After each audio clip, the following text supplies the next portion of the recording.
Kamusta kapatid? Isang mapagpalang araw o kaya gabi man sa inyong lahat mga kapatid. Purihin ang Diyos sa ating mga buhay kapatid. Minsan ba kapatid, naisip mo na sa iyong sarili, bakit kung kailan ako nakakilala sa Panginoon, saka naman maraming problema ang dumarating sa aking buhay. O kaya minsan kapatid, naisip mo sa iyong sarili, bakit kung kailan tinanggap ko na ang Panginoon bilang aking Panginoon at tagapagligtas, saka naman maraming problema at maraming suliranin at pagsubok ang dumarating sa aking buhay. Kapatid, minsan naisip mo din na bakit kung kailan nakakilala ako sa Panginoon, saka naman ako nagkaroon ng sakit at malubhang karamdaman. Ito ang sabi ng Panginoong Diyos sa John 16:33. Sinabi ko ito sa inyo upang sa inyong pakikipag-isa sa akin ay magkaroon kayo ng kapayapaan. Magdaranas kayo ng kapighatian sa sanlibutan ito. Ngunit tibayan ninyo ang inyong loob na pagtagumpayan ko na ang sanlibutan. Praise God kapatid, purihin ang Diyos at sa kanyang mga salita. Alam ni Jesus na magdaranas tayo ng kapighatian sa sanlibutan ito dahil sa ating pakikipag-isa sa Kanya. Kaya huwag ka na magtaka kapatid. Hindi porket nakakilala na tayo sa ating Panginoong Hesus at tinanggap na natin siya bilang Panginoon at tagapagligtas, ay exempted na tayo sa mga pagsubok, problema at suliranin. Bagkus, gayaan, nakakaranas tayo ng ganyang problema kasi nga tinetest ni Lord ang ating faith sa Kanya, yung ating pananampalataya. Kapatid, alam ng Diyos ang iyong pinagdaraanan. Subalit sinabi rin diyan ng ating Panginoong Hesus na tibayan ninyo ang inyong loob. Lakasan ninyo ang inyong loob sapagkat napagtagumpayan na ni Hesus ang sanlibutan ito. Kailangan mo lang ipagtapat sa Kanya kung anong merong sitwasyon ang meron ka ngayon. Kapatid, alam ng Diyos ang lahat ng bagay. Wala tayong maitatago sa Kanya. Nilalaman ng ating puso o ang ating kaisipan, alam ng ating Diyos yan. Ang gusto ng ating Panginoon, ipagtapat natin sa Kanya kung anumang sitwasyon ng ating pinagdaraan ngayon, kung anong nararamdaman natin sa ating mga puso, kung ating naiisip.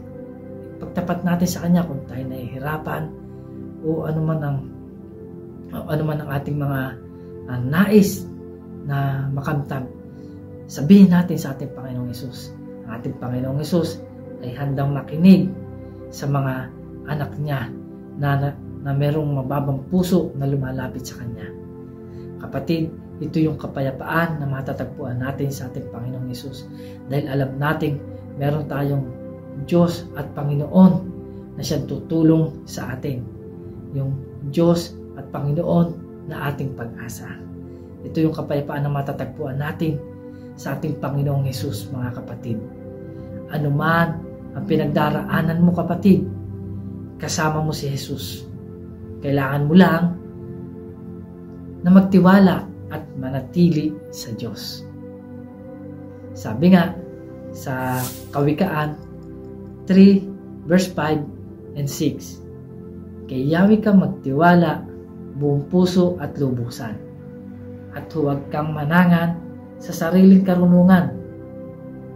Sa lahat ng iyong gawain, siya ngay alalahanin upang ikay patnubayan sa iyong mga tatahakin. Purihin ang Diyos sa kanyang mga salita kapatid. Kapatid, napakaganda ng mensaheng ito ng ating Panginoon. Panghawakan mo ang pangako ng Diyos na ito. Kapatid, dito sa verse na to ay may 4 na talata. Nasabi sa unang talata, kay Yahweh ka magtiwala buong puso at lubusan. Kapatid, kailangan mong magtiwala sa ating Panginoong Hesus ng buong puso at lubusan. Ang padalwa ay yung huwag tayong mananangan sa sarili nating karunungan o anumang talento na meron tayo kapatid. At ang patatlo, sa lahat ng iyong gawain siya ngay alalahanin. At yung pang-apat, ikay papatnubayan sa iyong mga tatahakin. Dito sa verse na ating binasa mga kapatid, Tanong ko lang kapatid, kaya mo bang ipagkatiwala sa Diyos ang sitwasyon na meron ka ngayon? Yung sitwasyon na sa tingin mo parang wala ka ng pag-asa. For example, may karamdaman ka na binigyan ka na ng doktor ng taning na hanggang dito na lang ang buhay mo. Yung wala ka ng pag-asa, kapatid, ito ang nais ng Diyos na ipagkatiwala mo sa Kanya yung buhay mo at saka yung sitwasyon mo at nararamdaman mo ngayon, at tutulungan ka ng ating Panginoon Diyos. Hayaan mo ang Panginoon Diyos ang siyang pumilo sa iyo kung ikaw ay magtitiwala sa Kanya ng buong puso at lubusan. At ito pa kapatid, sa padalawang talata na ating binasang ito, na sabi dito, huwag kang manangan sa sariling karunungan. Kapatid, kung ikaw naman ay isang matalino o magaling, matalentado, huwag mo itong ipagmamalaki o huwag kang magiging mapagmataas sa iyong kapwa kapatid. Sapagkat ito yung nangyari sa akin nung ako ay nag-aaral ng mag-driving sa mag-driving school, na ang gusto kong makapasa sa pagdadrive na ito. Ngunit ang nangyari sa akin, naging proud ako sa sarili ko na kaya ko ito dahil nakakapag-drive na ako ng sasakyan. Ngunit pagdating ng exam, lagi po akong nape-fail. Lagi po akong bumabagsak sa mga assessment. Hindi po ako makapasa-pasa sa instructor. Naka 3 times po akong fail sa aking pag-assessment. Ngunit ito'y idinulog ko at idinalahin ko sa ating Panginoon. Sabi ko, Lord, tulungan mo ako. Ito'y ipinaubaya ko sa inyo, Panginoon. Hindi na ako mananangan sa sarili kong karunungan.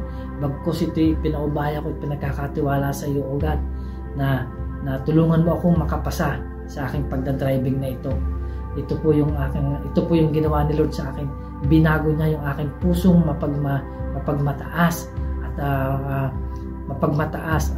Ginawa niyang ang puso ko ay naging mapagkumbaba at na matutong sumunod sa mga inuutos ng mga instructor, sa mga nagtuturo sa akin. At yun nga po, nung ako ay nag-aaral lang mag-drive, nung sa aking pagpa-final test sa driving, ito na po yung final na magdadrive na ako, na dinalahin ko sa Panginoon, Lord, na nasa iyong mga kamay at ikaw lang ang nakakaalam nito, Panginoon. Ikaw ang marunong at magaling, Panginoon, hindi ako, Panginoon. Pinaubaya ko sa inyo, Panginoon, na aking pagdadriving na ito. At nung time na yon na sinusunod ko yung mga utos ng instructor at yung puso ko ay naging mababa, nagkaroon ng mababang puso at natututong sumunod. One time po nakuha ko makapasa sa final road test, at doon po nagkaroon ako ng driver's license. Purihin ang Diyos, at sinamahan niya ako, pinagtagumpayan niya ako. Naging tapat ang Diyos sa kanyang mga salita, dahil sabi dito sa ika-3 talata, sa lahat ng iyong gawain siya ngay alalahanin.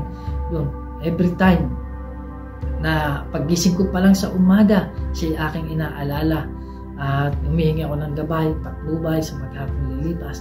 Nagpe-pray ako, nagbabasa ng Bible every pagkagising sa umaga. Pinapriority ko siya, at maging sa pagkain, sa lahat ng gagawin sa trabaho. Lagi ko siya inaalala na samahan ako sa aking pagdadrive. Sinasamahan niya ako, pinoproteksyonan niya ako. Nadoon yung protection ni Lord kapag siya ay lagi mong kinakausap at lagi mo siyang inaalala. At ito pa ang kagandahan sa huli, sa ika-4 na talata, na sabi dito, upang ikipatnubayan sa iyong mga tatahakin niyan. Kapag nagawa mong magtiwala sa ating Panginoon Diyos ng buong puso at lubusan, at hindi ka nanangan sa iyong sariling karunungan, at siya inaalala mo sa lahat ng iyong gagawain, pagtatagumpayin ka ng Panginoon Diyos sa iyong mga tatahakin sa iyong buhay. Kapatid, magtiwala ka at manatili sa Diyos. Sabi sa John 15:7, kung nananatili kayo sa akin at nananatili sa inyo ang aking salita, hingin ninyo ang anumang nais ninyo, ang matutupad iyon sa inyo. Ito po isang pangako din ng Diyos sa atin, na kung tayo ay mananatili sa kanyang salita at sa ating Panginoong Hesus, Ano daw po yung ating hilingin ay ipagkakaloob sa atin. Ano po ba yung salita ng Panginoon? Ito po yung Bible na ating binabasa everyday. Kung po tayo mananatili sa kanyang salita at ito ay ating isa sa buhay. At tunay nga po tayo ay sasamahan ng ating Panginoong Hesus. At kung tayo may kahilingan, ang ating Diyos ay tapat. Ito ay pagkakaloob sa atin. At isa pa kapatid, kung mananatili tayo sa Kanya at sa Kanyang salita, yung naisa sa buhay natin, yung Kanyang salita, 100% sasamahan tayo ng Diyos. Amen. Kasama natin ang Diyos kapatid. Anuman ang iyong pinagdaraanan kapatid o anuman ang sitwasyon na meron ka ngayon, ipaubaya mo ito sa Diyos at ipagkatiwala. Huwag tayong mawawala ng pag-asa kapatid dahil kasama natin ang Diyos at tapat ang Diyos na nangako sa atin. Sabi nga dito sa Hebreo 10:23, magpakatatag tayo sa ating pag-asa at huwag nang mag-alinlangan pa sapagkat tapat ang nangako sa atin. Sapagkat ang ating Diyos ay makapangyarihan sa lahat at siya'y tapat sa kanyang pangako. Tapat ang ating Diyos, hindi siya nagbabago. Sinabi niya ay mangyayari at mangyayari. Kahit noong paman, kahit sa kasalukuyan at magpakailanman, siya ay tapat at hindi nagbabago. Sapagkat sinabi sa banal na kasulatan sa Hebrew 13:8, kung si Yesu Kristo noon, ay siya rin ngayon at magpakailanman. Yan po ang ating Panginoong Hesus. Hindi po siya nagbabago kailanman. Pag sinabi ng ating Panginoong Hesus na pinagaling kita sa iyong karamdaman, claim it kapatid. You are healed. Kahit anong uri pa ng karamdaman yan, kayang-kaya kang pagalingin ng ating Panginoong Diyos sapagkat walang imposible sa ating Panginoon. Purihin ang Diyos kapatid. Sapagkat nasusulat sa Isaiah 53 verse 5, ngunit dahil sa ating mga kasalanan, kaya siya nasugatan. Siya ay binugbog dahil sa ating kasamaan. Tayo ay gumaling sa pahirap na dinanas niya at sa mga hampas na kanyang tinanggap. Sino po ang tinutukoy dito ni Propeta Isaiah? Ito po ay ang ating Panginoong Hesukristo na binigyan siya ng ating Diyos ng pangitain sa pagdating ng ating Panginoong Hesukristo. Sabi nga dito, siya na yung tumanggap ng mga kasalanan natin. Siya na yung tumanggap ng mga bugbog, yung mga pag-aaligpusta sa kanya dahil sa ating kasamaan. At siya na din tumanggap ng mga palo na dapat ipara sa atin. At yung sa mga bawat palo na kanyang tinanggap kapatid, ito yung magsisilbing kagalingan sa ating mga sugat at karamdaman. Kaya huwag kang mawawala ng pag-asa kapatid. Mabuti ang ating Diyos. Bakit ba nangyari ito sa ating Panginoon at bakit niya ito nagawa para sa atin? Kasi mahal tayo ng ating Panginoong Hesus. Mahal ka ng Diyos kapatid. Sabi nga sa John 3:16, sapagkat gayon na lamang ang pag-ibig ng Diyos sa sangkatauhan, kaya't ibinigay niya ang kanyang kaisa-isang anak upang ang sino mang sumampalataya sa kanya ay hindi mapahamak, kundi magkaroon ng buhay na walang hanggan. Ganyang kabuti ang ating Panginoong Diyos. Ibinigay niya ang kanyang bugtong na anak na ating Panginoong Hesukristo para tayo hindi mapahamak. Ngunit kailangan nating sumampalataya sa ating Panginoong Hesukristo para tayo ay magkaroon ng buhay na walang hanggan. Sapagkat ang ating Panginoong Hesus lamang ang tanging daan at ang katotohanan. Ikaw at ako ay mahal ng Diyos kapatid. Ayaw ng Diyos na tayo ay mapahamak. Wala po kaming itinataas na relihiyon o samahan. Ang nais po namin ay pagtibayin ang relasyon nyo sa Panginoon at sumampalataya sa ating Panginoong Hesus na siya nating tagapagligtas. Sapagkat siya lamang po ang tanging daan at ang kaligtasan. Sabi nga po sa John 14:6, sumagot si Jesus, ako ang daan, ang katotohanan at ang buhay. Walang makakapunta sa Ama kundi sa pamamagitan ng ating Panginoong Hesus. Amen, kapatid. Mabuti ang Diyos sa lahat ng oras. Ano man ang sitwasyon mo ngayon o pinagdaraanan, lagi mong isipin na maganda ang pinaplano ng Diyos sa atin. Sabi nga sa Jeremiah 29:11, sapagkat batid kong lubos ang mga plano ko para sa inyo, mga planong hindi ninyo ikasasama, kundi para sa inyong ikabubuti. Ito'y planong magdudulot sa inyo ng kinabukasang punong-puno ng pag-asa. Ang ating Diyos po ay mabuti at hindi po siya nagpaplano ng ating ikasasama, kundi para lagi sa ating ikabubuti, mga kapatid. Kapatid, kung ano man ang sitwasyon na meron ka ngayon, kapatid, mabuti ang Diyos at maganda ang plano niya para sa iyo, kapatid. Tinawag at pinili ka ng Diyos, kapatid. Sabi nga sa John 15:16, hindi kayo pumili sa akin, ako ang pumili sa inyo. Hinirang ko kayo upang kayo'y humayo at magbunga at manatili ang inyong bunga. Sa gayon, ang anumang hingin ninyo sa Ama sa aking pangalan ay ibibigay sa inyo. Yan, kapatid, ang Diyos ang pumili sa iyo. Bakit ka pinili ng Diyos? Kasi nga may magandang plano sa iyo ang Diyos. Hindi lang para ikay pagpalain, kapatid. Kundi pinili ka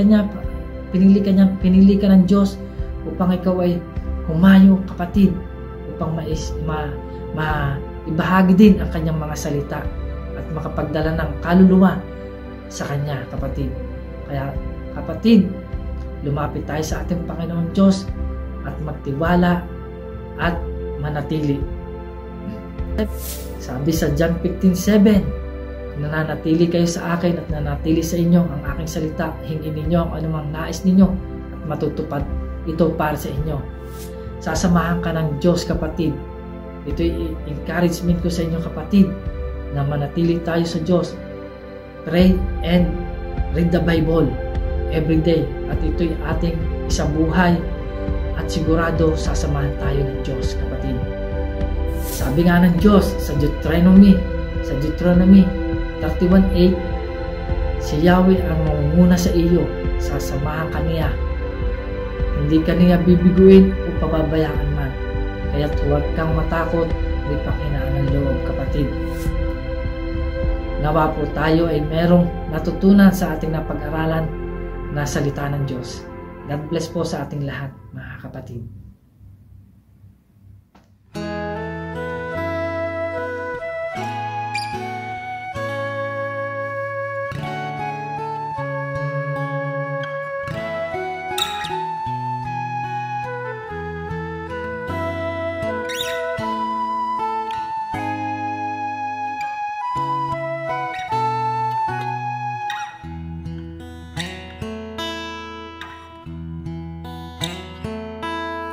Ikaw ay mabuti bawat sandali, sa habang buhay ay mananatili.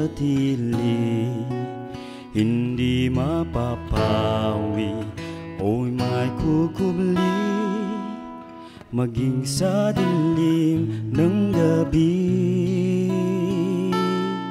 Sandigang matibay ang iyong pangako, lakas at pag-asa ng aking puso. Hindi na mabilang pagkakataon, patunay ng katapatan mo. Sa dalamhati at sa kabiguan, sa pagluha ng pusong nasugatan, sa pagsubok na iyong pinahihintulutan. Salamat, Panginoon, sa katugunan sa aking dalangin, sa kalakasan sa'yo nanggagaling, sa pagtuturo at pagtutuwid mo sa akin. Salamat, Panginoon. Salamat.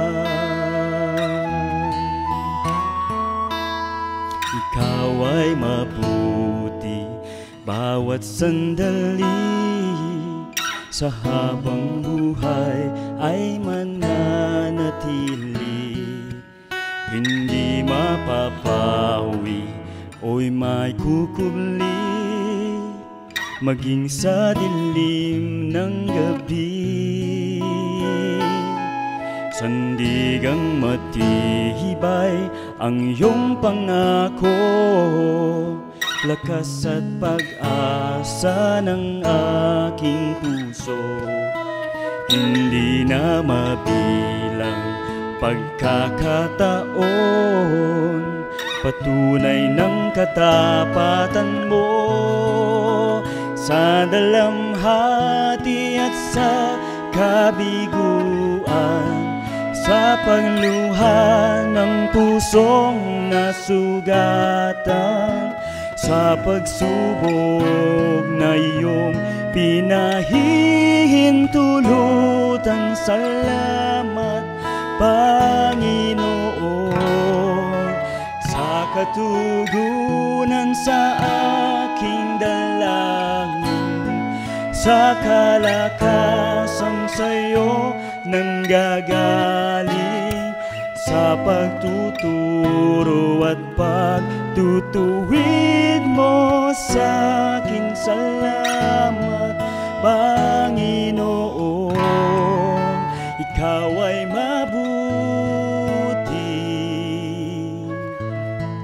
ikaw ay tapat, sa'yo ang papuri at pasasalamat. Ikaw ay mabuti, ikaw ay tapat, O Diyos, sa'yo ang papuri at pasasalamat. Sa dalamhati at sa kabiguan, sa pagluha ng pusong nasugatan, sa pagsubok na iyong pinahihintulutan. Salamat, Panginoon, sa katugunan sa aking dalangin, sa kalakasan sa'yo nanggagaling, sa pagtuturo at pagtutuwid mo sa'kin. Salamat, Panginoon, salamat.